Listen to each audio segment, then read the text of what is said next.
Joining us this morning, first guest today is Brad White, Executive Director of the Mississippi Department of Transportation. Kind enough to come in studio this morning. Brad, good morning. Merry Christmas to you. Good morning. Merry Christmas. Thank you for having me. Certainly appreciate you coming in. Roads and bridges, roads and bridges, roads and bridges. The conversation never stops, and it's on the mind of Mississippians. I'm sure it's on the mind of the legislature. I know it's on your mind as well, as we're now just about 4 weeks away from the start of a new legislative session. In terms of agenda items and what is at the top of your to-do list or your need-to-do list, where do we start? Recurring revenue. I mean, that's the most important thing to us, is looking at our funding model and trying to determine the best, most practical way of modernizing that funding model to where it can successfully and adequately provide us the resources we need to stay ahead of the maintenance needs in our state and to also continue the capacity construction program. As you know, what we do is a reimbursement program. We spend our state funds when Federal Highway Administration is able to ascertain that we've done everything according to their standards and met with their regulations, then they reimburse us with the federal funds that's been assigned to Mississippi through the reauthorization of Federal Highway. So if you think about it, we kind of have a bank account that keeps about $150 million in it, and that money's like the water of a river. It's never the same one day after the other. Money's always going out and always coming in. So the nature of the way our federal program works, it's not only important that we get the resources we need, but how we get them is equally as important. So We've had a lot of conversations with legislative leadership in trying to determine the most appropriate manner in which we could modernize that funding model to provide us a dedicated stream of revenue to accomplish what the taxpayers expect from us. So, Brad, to me, there's a really simple solution here. But I'm curious if you think the legislature has the appetite for a significant, serious conversation about the gas tax, because we know that our gas tax, when it was put in place, in the early 80s, I think it was? Last time it was adjusted was 1987. Okay. And that's always been part of the conversation. Traditionally, we have put all of our transportation dollars for roads and bridges in the basket of the gas tax. Personally, I think that when we talk about modernizing our funding model, 1 cent of fuel tax generates about $24 million. Of that, MDOT gets about $17 million of it. I personally don't think that it would be responsible to vest. I don't think you could raise it enough to give us the resources we need and still make it okay on the taxpayer. So I think what we must do, and what we've been suggesting to the legislative leadership, is what other states have done, and that's looking at a more diversified approach, one that wouldn't require tax increases, one that is able to find dedicated streams of revenue throughout the state's budget that collectively can come up with the resources necessary to dedicate to these projects to keep them moving without putting an undue burden on the taxpayer. Our goal is to try to have, as governing authorities, in my opinion, should be to lessen the burden on the taxpayer, but still be able to have the resources necessary to provide the core functions of government. And I believe you don't get more core than providing a transportation system. So hopefully the conversation will be not just about looking at fuel tax, but also looking at other streams of revenue like the use tax, like some of the gaming revenue, like other resources that the legislature in the past have dedicated to local governments and others for infrastructure purposes that helped kind of offset some of the inadequacies of the fuel tax revenue as of date. So I think there's a path to do that. I believe there's an appetite to do that. I've not met anybody under the Capitol Dome that's anti-transportation. So I think it's just a matter of finding a champion that's willing to say, okay, it's time that we take care of this core function of government once and for all so that we can continue maintaining the investment the taxpayers have at the level that the Federal Highway Administration expects us to, along with the taxpayers, and also continue the capacity construction program that builds out our system and makes it efficient. One thing that I want to point out, when you're driving on 55 near Gluckstadt or up in DeSoto County or areas around the coast, other areas around the metro area, Meridian, Warren County, and you experience congestion, the reason we have that today in Mississippi is because about 12 to 15 years ago, due to a funding shortage, the commission had to divert all available funds to the maintenance of our system, which we have metrics we must hit. And so the program designed to keep adding efficiency to our transportation system was basically shelved. And luckily, thanks to additional money in the reauthorization of federal highway, by in large part to Senator Roger Wicker, who was the lead Republican crafting that bill, as well as investments of one-time money from the legislature over the last 3 years, we've been able to revamp and restart that capacity construction program. But without addressing this funding model and modernizing that in a way that we can have adequate recurring revenue, sooner or later the decision is going to have to be made to shelf that program once again and go back to maintenance. And that's just not in the best interest of our state from an economic development standpoint. From every other standpoint, as I've said, it doesn't matter how good our public schools are if the school buses cease to be able to cross bridges. And it doesn't matter how good your health care is if the ambulance gets stuck in traffic on the way to the hospital. And you can recruit all the businesses you want, but if they can't get their goods and their people in and out of this state in a timely manner, then they're going to have problems coming. So this is a core function of government. It's time that we deal with it and deal with it in a very responsible, taxpayer-friendly way. I hear what you're saying about not putting an undue burden on the taxpayer, and I certainly don't disagree with that. But wouldn't an increase in the gas tax be more fair than some of the taxes that we see to the taxpayer? Sure, because it is truly a usage tax. You are paying for what you use on the roads and bridges in the state of Mississippi. No, you're exactly right. The problem is we're running about a $485 million deficit in maintenance. To continue cash flowing the capacity program, assuming there would be no more one-time investments in it, you would need another $100 to $150 million. And 1 cent of fuel tax generates $23 million a year, of which we get 17 to 18 million of. So you're talking about, in order to erase those types of deficiencies in the funding, you're talking about more than a significant increase in the fuel tax. But I also think that as vehicles become more efficient in traveling, as our roadways are better, the idea of keeping all of our eggs in that basket, I don't think in the long run will be smart for the taxpayer. I do think that we have to have a diversified approach of coming up with the funding so that we're not reliant on just one area. Brad, how does our gas tax compare to other states in our region? And probably you would, take Florida, Texas, Tennessee out of that because they don't have state income tax? Yeah, we're the lowest in the country with the exception of Alaska. The lowest by how much? I don't know, several cents. It's been a little bit since I've looked at that. I'd have to go back and check. But I know Alaska's the only state that has a lower fuel tax rate than we do. Yeah, I guess I'm just thinking, if it was bumped by 10 cents a gallon, and I know that's significant, that's $170 million a year recurring that you count on based on that 17 million of the 23 million per penny you're talking about, right? Right. I think, but again, when you look at the amount of money needed in order to continue that maintenance program and continue the capacity construction program, there would have to be more than just that. There's going to have to be some other diversified manner in which you look at the budget overall and determine how are we going to come up with the revenue needed. And look, this has been done before. The counties and cities receive a portion of the fuel tax. And so the legislature, instead of raising the fuel tax, gave them 15% of the use tax to supplement the shortfall they were receiving in their fuel tax revenue to help take care of some of the county and municipality needs.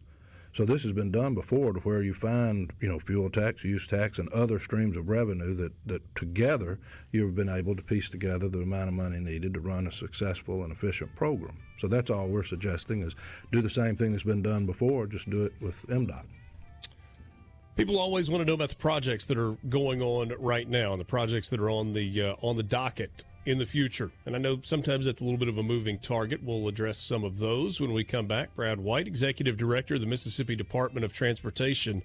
I hope you don't get weary of talking about the funding model. No. I know it feels like a little bit like a broken record when we have this conversation, but it is, I think, the most relevant piece of this conversation as we move toward a new legislative session. Quick timeout, more with Brad White, Executive Director at MDOT. This is the Gallo Radio Show on SuperTalk, Mississippi. Good to be with you on the Gallo Radio Show on SuperTalk, Mississippi. Brad White is our guest, Executive Director at the Mississippi Department of Transportation, talking about funding models, the upcoming legislative session, and a topic that people are very, very passionate about, road projects in their neck of the woods. I know that's not a very scientific term, but those are going on, Brad, all over the state of Mississippi. It's this ongoing process that never, ever stops because it's not just construction and maintenance, but it's, relaying asphalt and all of the things that have to be done. How do you tackle that? How do you decide what is most necessary? Because what I view as most necessary might not be the same thing that somebody in Lowndes County views as most necessary, or the most County, the most or wherever. important road in the world is going to go right in front of whoever you're talking to at any given moment. That's right. That's right. We try to be very data driven. The Federal Highway Administration requires that for us to use the federal money on all of the maintenance. If you think about it, we've got about 33,000 miles of highway that we have to maintain, over 5,000 bridges. It's a total investment that the asset is valued at about $65 billion, and we've got an annual budget now that's as big as it's ever been at about $1.4 billion with which to try to tackle that. So it's kind of like the old saying about how to eat an elephant one bite at a time. Yeah. But about every year we have a team with our research division and others that go with Federal Highway, and they inspect all of the interstate lane miles in the state. And every other year, we're evaluating in the same manner the rest of the highway system.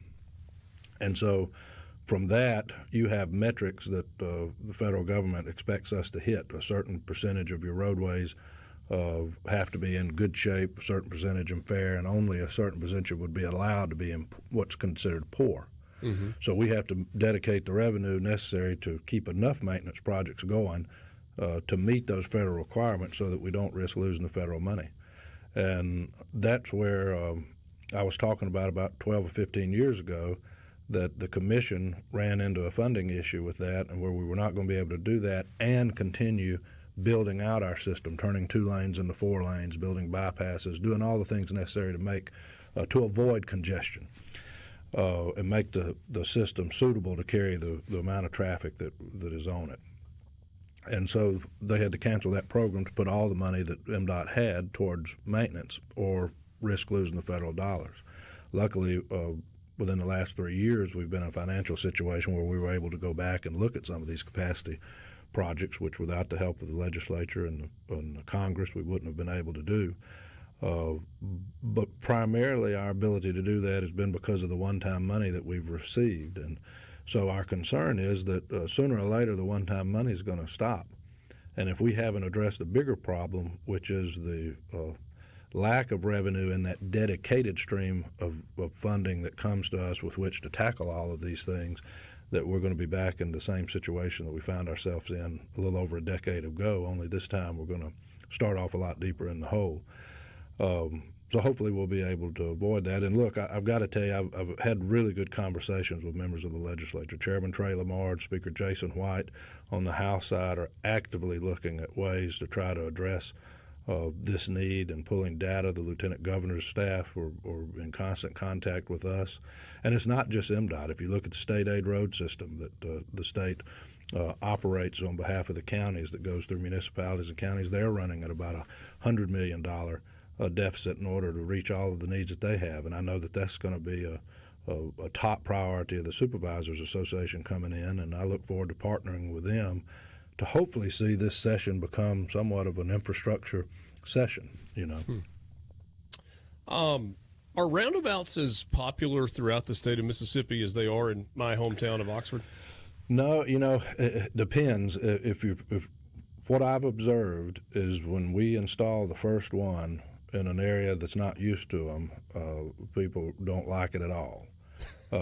But after it's been there and that people become used to it, they recognize that it really does enhance the traffic's ability to continue moving because you're not bringing anybody to a stop. and that it functions better, it's safer, and it's easier than traffic signals and things like that. So in areas like you mentioned in Oxford, where they've gotten used to it, it's become kind of the new fad where we get requests for more in certain areas, So I think it's just a matter of people where they're used to it and they like it, Yeah. I'm assuming you have looked at other transportation administrations in either surrounding states regionally or other parts of the country. Mm-hmm. Who's doing it exceptionally well? Is everybody facing the same budgetary shortfall that we're facing in Mississippi when it comes to roads and bridges and falling short of those numbers? Or are there states that are really, really doing this well? Well, it's a little bit of both. I think that the surrounding states around us have probably done a better job of keeping their funding model current, of finding ways to generate revenue, to dedicate to infrastructure. I think our team at MDOT, I would put the work that we do up against any of the other states, given the tools and resources that we have. Thanks to the 87 4-lane program, I mean, there's a lot of areas where if you're coming into Mississippi from Alabama or Louisiana or Arkansas or Tennessee, that you'll ride into the state on a 2-lane highway, and when you hit Mississippi's state line, you're on a 4-lane highway, and traffic becomes a little bit easier. So it depends on how you want to judge that. The thing that if we were to try to model our surrounding states, it would be looking at the funding model again and just trying to find a more modern way to deal with today's needs. I mean, when I worked in Senator Cochran's office, the federal fuel tax hasn't been adjusted since I think the Reagan White House. And, Congress has the ability that they would look at whatever deficit the Highway Trust Fund was going to have due to lack of proper revenue, and they would just get that number and then appropriate that amount of money into the Highway Trust Fund to make up the difference. But state governments don't have the ability to do that along the lines that Congress does. So we have to come up with streams of revenue that would work. And other states have things where they've got special projects that they build by referendum, and people vote on them, and then they see where the money's going. They've had a series of a program that some states have put out to say this is the direction in which we plan to go in with this new stream of revenue that they would levy and adopt. Other states have done things similar to what we've done on a grander scale, where they find multiple streams within the state budget that they would dedicate in to infrastructure that I think would be a good model for us to look at. And one of the things that we've tried to do in the past, my feeling was that the legislature never really trusted MDOT to do with the money that they gave us what we should do. And maybe there was reason for some of that lack of relationship in the past. But I do feel like we've set the table now to where the legislative members and our congressional delegation, when they give MDOT money, they can now have full confidence that those dollars are going directly to projects that are benefiting their constituents. We provide them a 3-year plan that the Commission just adopted last year that kind of gives a snapshot in time of all the maintenance projects, of all the capacity projects, of all the operational projects, the safety projects by county that we have scheduled, and showing where we've taken 100% of the funds that we're generating and we obligate that toward projects. And this document kind of indicates the direction in which we're going and how cost of goods and potential grants we may receive may cause that list to alter over the year.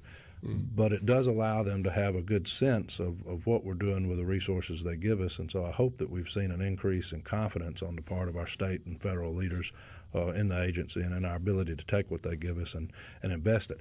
One thing I do want to mention, we are the Department of Transportation. So while we're responsible and we're judged by the highways and bridges that we take care of, we do have a ports and airports and rail and public transit the division that we try to operate in. And a couple of years ago, the legislature created a new strategic multimodal fund that they invested, I think, $35 million the first year, that we worked with our ports and airports and rail around the state to try and take that investment and leverage additional federal dollars that was made available to those particular modes. And I think with that $35 million, we leveraged over $120 million in federal funds that was invested back into the state of Mississippi.